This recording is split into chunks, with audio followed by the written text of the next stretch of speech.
Welcome to Pimpy's Investment Chat, where we keep investment talk simple. And here's your host, Pimpy.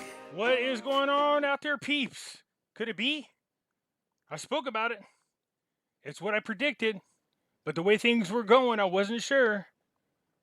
Rumors are they're going to keep Saleh as president and Al-Kadhimi as prime minister.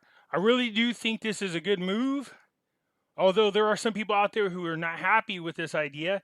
But I do believe that they were getting Iraq back on track. A lot was accomplished under the short term that Al-Kadhimi had. Saleh had already been there, but if you remember, Al-Kadhimi came in as a replacement to finish the term of another prime minister. In addition to that, more rate change conversation. They're out there talking about the rate exchange again. We'll talk about that here in a moment. Before we get started, if you could do me a favor and hit that thumbs up button. As you are aware, when you do that, it helps me get past YouTube's algorithm. If you're not a subscriber, please do so, because when you do, it helps out the channel, and I surely do appreciate that. If you're thinking about buying gold and silver and any other precious metals for that matter, go to our friends over there at Money Metals Exchange. The link is down below in the description. If you are a first-time buyer and you spend more than $100, use promo code Pimpy, P-I-M-P-Y, and you will get a free half ounce of silver. This is what I'm talking about right here. Renewal is underway for Saleh and Al-Kadhimi in power in Iraq. Details of the resounding surprise published by Baghdad Today. Now again, I don't live in Iraq, obviously, and as much as I know about it, I've learned through articles. But it appears to me that Al-Kadhimi and Saleh have been a great team, along with Barzani. Despite what people think of them, they seem to have accomplished a lot in a short time that they've been in office together as a trio. So to me, this appears to be good news. It says on here, members of the Patriotic Union of Kurdistan, DILR, revealed that there are discussions between the political blocs to renew the mandate of the president and ministers. DILR said in a statement to Baghdad that an initiative was put forward between the political blocs to reselect the presidents of the Republic, Barham Saleh, and the ministers and Al-Kadhimi, but so far the results of these discussions have not been announced. This person went on to say, if the three presidencies were reselected, what changed after early elections? Going to the re-election is the best option in light of the political crisis, Diller said.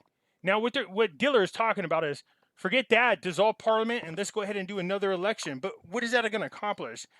We did that article where that political researcher was saying you're not going to get a lot accomplished and nothing's really going to change. And I agree with that. The only reason why I think this might be a problem for anybody is if you have a different religion, a different sector, a different political bloc than these people, then of course you're not in agreement. I don't understand why anybody would be opposed to what they've accomplished. Again, I don't live in Iraq, so I don't know. I can only go by what we've learned in articles, and it seems to me that the three presidencies, in my opinion, should continue. We got one of the three there now. The other two is what we need to get in there. So the World Bank expects a slowdown in the economic recovery of Arab countries. Now it goes in here, talks about how 2022 is going to be a good year for most Arab countries. You're going to see some economical growth, but then in 2023, they're going to pull back.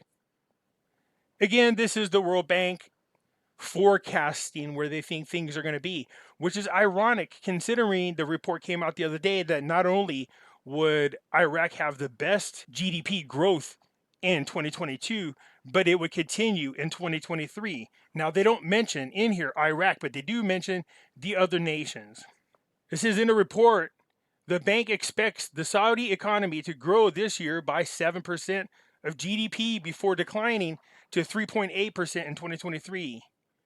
The bank expected that the UAE economy will grow by 4.7% this year and then decline down to 3.4% in 2023.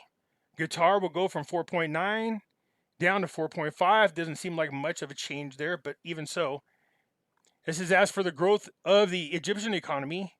They went on to say that it's a 5.5% growth this year, but it might drop to 5% next year.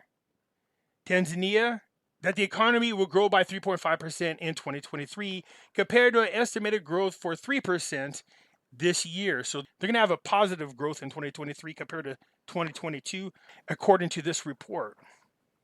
It says, in general, the World Bank expects the economy of the Middle East and North Africa to grow by 5.2% in 2022.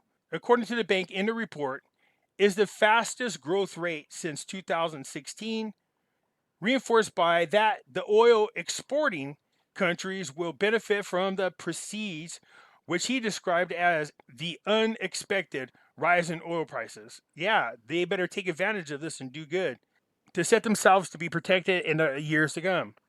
So, but the report pointed out that other challenges represented by the growing risk of inflation as a result of tightening of monetary policies globally, the unpredictability of the developments of the RONA, the continuation of disruptions in supply chains, and a rise in food prices. The report went on to say that the depreciation of the currency in some countries of the region caused an increase in inflation pressures, which had already been exacerbated by the outbreak of the war in Ukraine. It is likely that some countries in the Middle East and North Africa will extend the terms of existing debt or issue new debt instruments. See, the cool thing about this is I thought they would have something in here about Iraq. There is nothing in this report about Iraq. Let's just go by the article we had the other day. Iran announces suspension of the Vienna nuclear talks. I wouldn't count on this administration to do anything. Again, I still think the overall globalists, their goal is to allow Iran to have a nuclear arm. So on Friday, said the Iranian negotiating team announced in Vienna talks that negotiations with other European delegations, in addition to the United States, had stopped.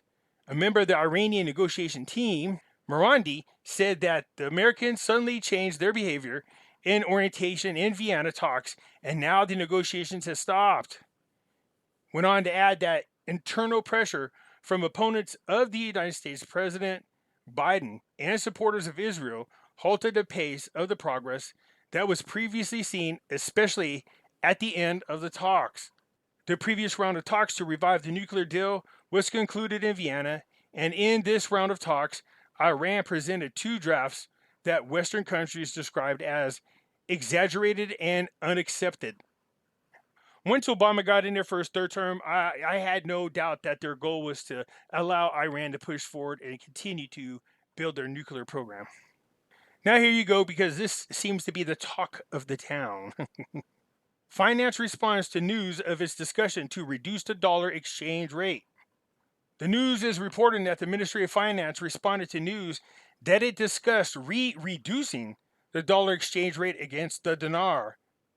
The Undersecretary of the Ministry of Finance, Sami, said in a press statement that there is no discussions to reduce the price of the dollar to 1,200 dinars for every dollar within the 2022 budget.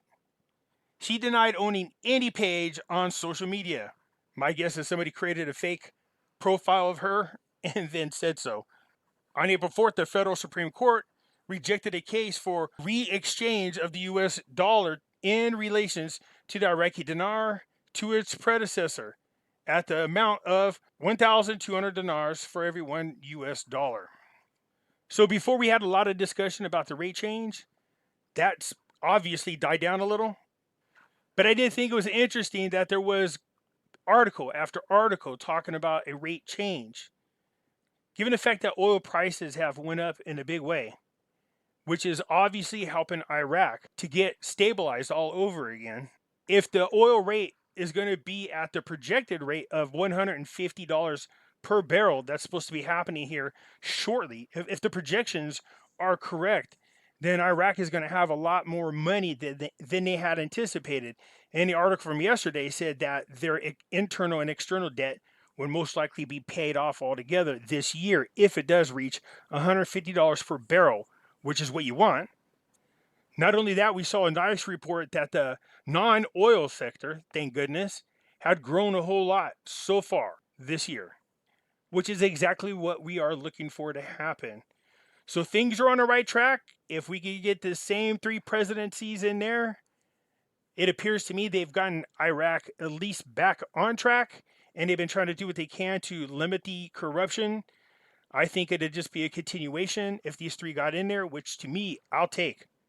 The faster they get away from depending so much on oil, the faster that they can create more jobs for the Iraqi people, the faster they can get more people off government assistance, the better. Then if they can just stabilize their government, I don't think it'll be too long after that. We'll see something change in the dinar rate. Anyways, that's it for now. You guys let me know what you think. Do we want the same three presidencies in there? Saleh, Al-Kadhimi, and Barzani? Should we change them? Do you think it's a good thing for the dinar if those three are back in there? I think so. Let me know what you think. Hit the thumbs up button. If you're not a subscriber, please do so, because when you do, it helps out the channel. And I surely do appreciate it. And I'll catch you later. I'm out.